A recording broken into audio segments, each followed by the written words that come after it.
I want to reinforce the message that we discussed yesterday. It is very frustrating for me to watch people who are looking at other successful people and think that they are successful because there's something special about them, that they possess intelligence or abilities or innate gifts that they don't. And that is why they are not as successful in whatever area of their life that we're talking about and those that they observe. They write themselves off as not having what it takes. But it's not a gift. It is grit. It is not luck or a blessing or just great fortune. That harvest is a product of long, hard, and diligent work.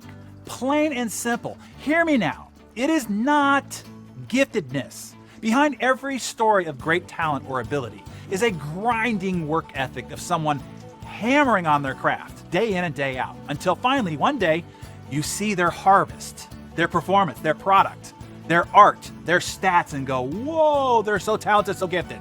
I see a lot of people proclaiming how #blessed others are, as if that person was just lucky or anointed by some mystical entity to be uniquely blessed, or granted wishes by a blue genie released from a lantern or something. I get the whole how lucky we are to be born in a first world with our fortunate circumstances and this gift of life that we have. But after that, you cannot just sit around praying in the hopes to be #blessed in order to get your life better or be more like those that you admire for their #blessed lives. Let me give you a for instance. I remember reading the story of Bill Bradley in Robert Greene's book, Mastery. By all accounts, you would think that Bill and his accomplishments in life were a product of him being uniquely #blessed. Certainly all the sports writers and his peers and his competitors thought that was the case. After school, Bradley was offered 75 college scholarships to play basketball. He turned them all down to go to Princeton, who couldn't give athletic scholarships. There, he led the Princeton Tigers to the Ivy League championship in each of his 3 varsity seasons and setting a multitude of records that still stand to this day. He also led the 1964 United States basketball team to Olympic glory, became NCAA Player of the Year in 1965, and then thereafter, graduating, delayed his NBA decision to be a Rhodes Scholar for 2 years. Upon returning, he signed with the New York Knicks and led them to 2 NBA championship titles in 1970 and 1973. He was inducted into the Hall of Fame and then went on to be a 3-term U.S. Senator from New Jersey. #blessed life, right? Well, you need to know the story before the story of how the results were made possible and how he earned his blessings. Bill Bradley had only one advantage over his peers. He was tall for his age, but beyond that, he had no real natural gift for the game of basketball. He was slow, he was gawky, and he could not jump very high. None of the aspects of the game came easily to him. He would have to compensate for all of his inadequacies through sheer practice. And so, he proceeded to devise one of the most rigorous and efficient training routines in the history of sports. Managing to get his hands on the keys to the high school gym, he created for himself a schedule: 3.5 hours of practice after school and on Sundays, 8 hours every Saturday, and 3 hours a day during the summer. Over the years, he would keep rigidly to this schedule. For his schoolwork, he also studied an average of 7 hours each weekday and up to 24 more hours on the weekend.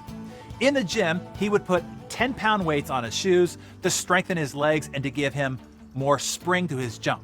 His greatest weaknesses, he decided, were his dribbling and his overall slowness. He would have to work on these and transform himself into a superior passer to make up for his lack of speed. For this purpose, he devised various exercises. He wore eyeglass frames with pieces of cardboard taped to the bottom so that he could not see the basketball while he practiced dribbling. For as he said, quote, "A good dribbler never looks at the ball," end quote. This would train him to always look around him rather than at the ball, a key skill in passing. He set up chairs on the court to act as opponents. He would dribble around them back and forth for hours until he could glide past them quickly, changing direction. He spent hours at both of these exercises, well past any feelings of boredom or pain.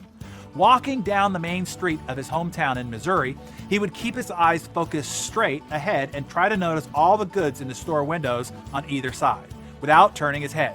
He worked on this endlessly, developing his peripheral vision so that he could see more of the court. In his room at home, he practiced pivot moves and fakes well into the night, such skills that also helped compensate for his lack of speed. One time his family traveled to Europe via a transatlantic ship. Finally, they thought he would give his training regimen a break. There was really no place to practice on board. But below deck and running the length of the ship were two corridors, 900 feet long and quite narrow, just enough room for two passengers. This was the perfect location to practice dribbling at top speed while maintaining perfect ball control. To make it even harder, he decided to wear special eyeglasses that narrowed his vision for hours every day. He dribbled up and down either side of the ship all the way until the voyage was done.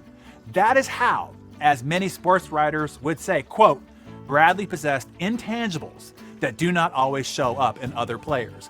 Innate intelligence, a thinking man's player.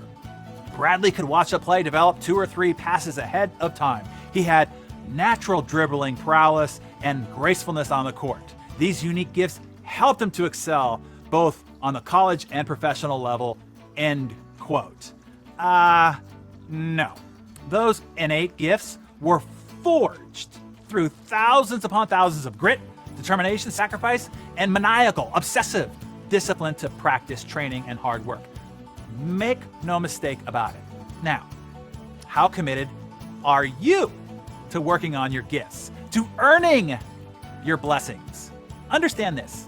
Your blessing is life and the free will that you have been given to live it. The opportunity to see what all you can do with all you've been given. From there, you got to do the work. God gives you the dirt, the seed, the sunshine, and rain. For that, yes, you are #blessed. But with that blessing, you can end up with a weed patch or an award-winning and celebrated garden that brings a harvest of nourishment, abundance, and prosperity to your life. All of those that you care about in the community around you.